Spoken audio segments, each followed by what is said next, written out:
Okay, welcome and thank you for listening. All right, so today we're going to talk about the straw man argument, or rather the straw black loser argument that I'm starting to see around. What I've noticed, and this is from some of the people that have been in this sector for a while, is that once you've reached a certain level in this space, then basically what that means is that you have reached your maximum as far as the black male audience goes, meaning the ones that have a particular mindset. You've maxed that out. You're completely 100% set up, and you have that demographic, and that is the black men who are upset at feminism. And now you want to continue to expand your channel, so you want to reach different audiences, and sometimes it's a competing audience, so you just completely negate your previous base and you go for a different audience. Now this is a strategic move, and the way that this is done is with a straw man, the black straw man. Let me tell you how it works. Say you come out with a picture of a fat basement dwelling loser that lives with his mom and plays video games all day. And then he also complains about black women or feminism or whatever you want to call it. Now, the men who are already subscribed to you, they don't want to be considered this person. They don't want to be called a loser.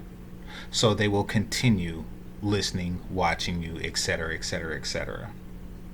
And the women who are fed up about black men who are voicing valid concerns are now going to ingratiate themselves to you.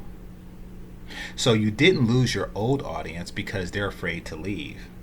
And they're afraid to leave because they don't want to seem as if they're appearing to fit the straw man.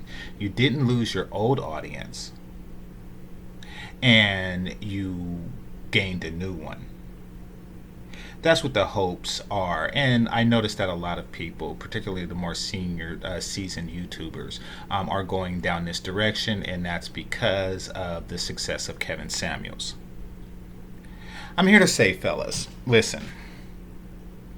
If you have valid concerns about feminism and the way it has affected black women, it doesn't mean that you fall into this straw man category. If you're not fat, then you don't fall into the category. If you're not a loser, then you don't fall into the category. If you're not ugly, then you don't fall into the category. If you don't live at home, then you do not fall into the category. Basically, if you fall into any of these categories, then you fall into them, whether you have valid and legitimate complaints about feminism, black feminism in particularly, and how it affected the black community and black dating, relating, and marriage market. You would have these concerns regardless, making them valid concerns.